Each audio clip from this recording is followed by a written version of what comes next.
변방 목사의 아침 묵상 2024년 1월 21일 주일 아침입니다.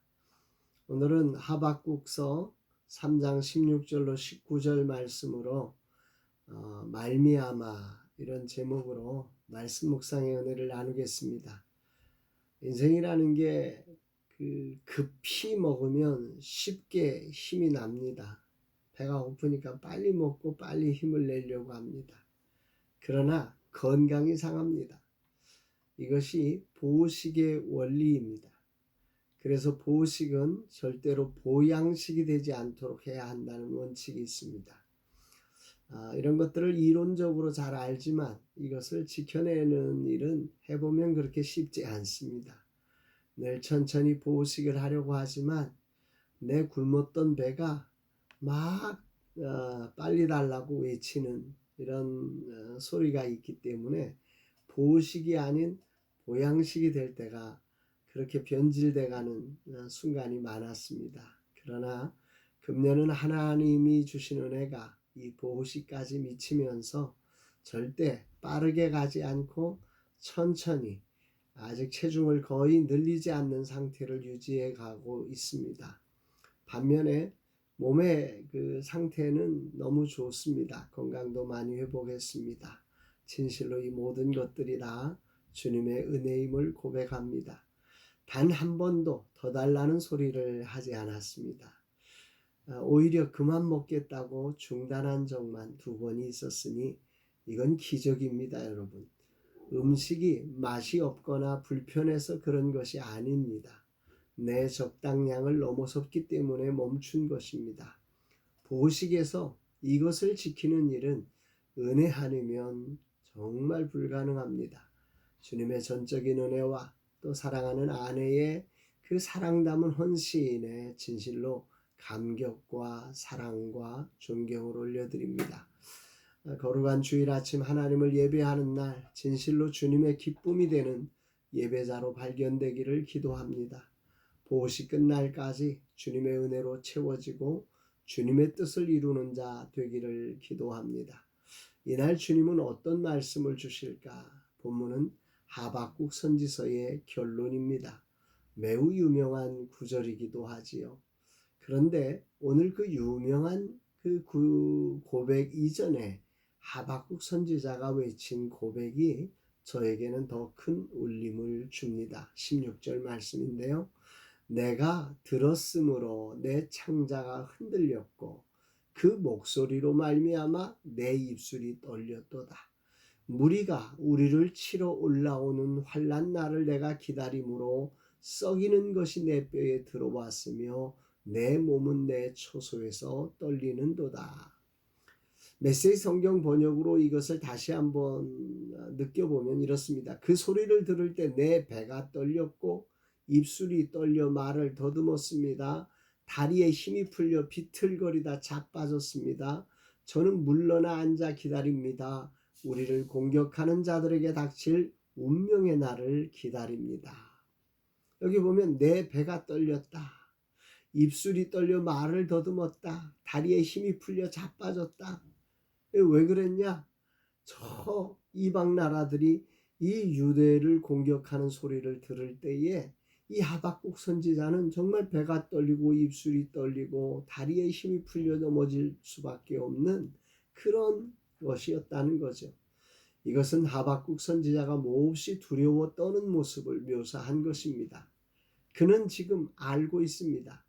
이것이 하나님의 구원의 길임을 알고 있어요. 그러나 그 과정, 즉 그들이 만나게 될 환난이 얼마나 엄청난 것인지를 그는 깊이 공감하며 이 아픔을 토로하고 있는 것입니다.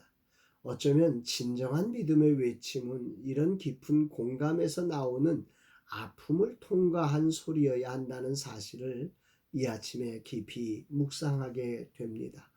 아무런 아픔을 느끼지도 않으면서 바리새인이 외쳤던 그건 죄야 라고 하듯 그렇게 외치는 말이야말로 힘겨운 영혼을 더 절망하게 만들 뿐이라는 생각을 이 나이가 돼서 이 금년에 하박국을 묵상하면서 깨닫게 됩니다.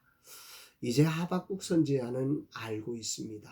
하나님이 보고 계시고 하나님이 서셨고 그리고 그분이 일어나서 우리에게 달려오고 계시고 일하고 계심을 그는 믿고 있습니다. 이 길이 이스라엘의 사는 길임을 너무도 확실하게 압니다. 더 나아가 살아계신 하나님께서 홀로 이스라엘 백성을 압제와 고통으로부터 효과적으로 구원하실 수 있다는 사실을 그는 분명하게 믿습니다. 그러나 그 과정에서 겪을 그리고 그 속에서 고통할 백성들을 생각하며 하박국 선지자는 이런 아픔을 고백하는 것입니다. 이런 아픔 속에서 그들을 심판한 자들을 심판하실 하나님을 기대하며 이제는 항변하는 게 아니라 믿음으로 그 자리를 살아내겠다고, 믿음으로 하나님이 하실 때까지 내가 이 자리에 버티고 서서 기다리겠다고 고백하고 있는 거지요. 할렐루야입니다. 이게 참된 믿음인 거죠. 아멘입니다. 이제 저도 내일부터 출근하는 삶입니다. 아마 저에게 꼭 필요한 말씀을 이 하박국서를 마감하면서 금식하는 동안에 주셨던 이 말씀을 마감하면서 저에게 들려주신 것 아닌가 하는 생각을 해보게 됩니다. 2024년을 이제 첫 출근하고 하나님의 은혜로 이제 달려간다고 해서 내가 지금 만나야 하는 상황이 사라지지 않습니다. 모든 일이 술술 풀리고 내가 뿌린 씨앗이 전혀 다른 것이 되지 않습니다. 내가 겪어내야 할 분명한 아픔이 있을 것이고 십자가를 져야 할 부분이 있을 것입니다. 그러나 그것이 끝이 아니라는 사실을 이제는 확신합니다. 하박국 선지자는 이제 위대한 결론을 그래서 맺지요. 17절로 19절 유명한 구절입니다. 비록 무화과 나무가 무성하지 못하며 포도나무에 열매가 없으며 감람나무에 소출이 없으며 밭에 먹을 것이 없으며 외양간에 소가 없을지라도 나는 여호와로 말미암아 즐거워하며 나의 구원의 하나님으로 말미암아 기뻐하리로다. 주 여호와는 나의 힘이시라. 나의 발을 사슴과 같게 하사 나를 나의 높은 곳으로 다니게 하시리로다. 과거 하박국을 움직인 것은 무화과 나무의 무성함과 포도나무의 열매 아니면 감람나무의 소출이나 밭의 열매 또 외양간의 소로 말미암아서 그는 기뻐하며 인생을 살아냈었습니다.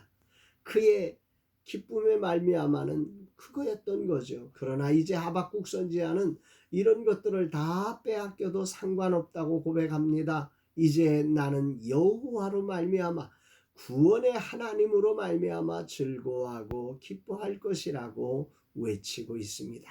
이제 그의 기쁨을 생산하는 말미암아가 근본적으로 바뀌어진 것입니다.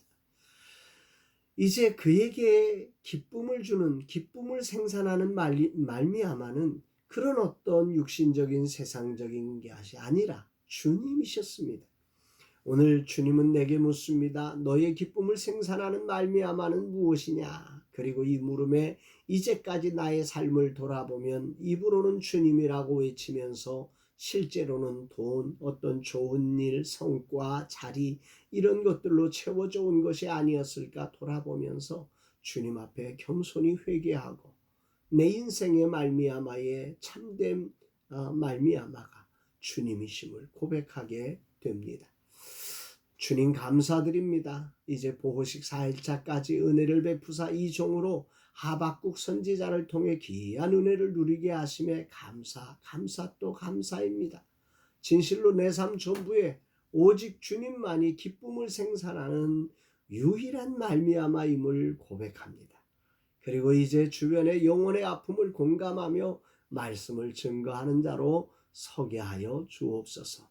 이 거룩한 주일 주님 영광받아 주옵소서 고백합니다. 사랑하는 여러분, 이 거룩한 주일에 여러분의 기쁨의 말미암아를 생산하는 그 말미암아는 무엇입니까? 주님의 무릎 앞에 나는 주님이 나의 전부입니다 고백하는 저와 여러분 되시기를 주의 이름으로 축복합니다.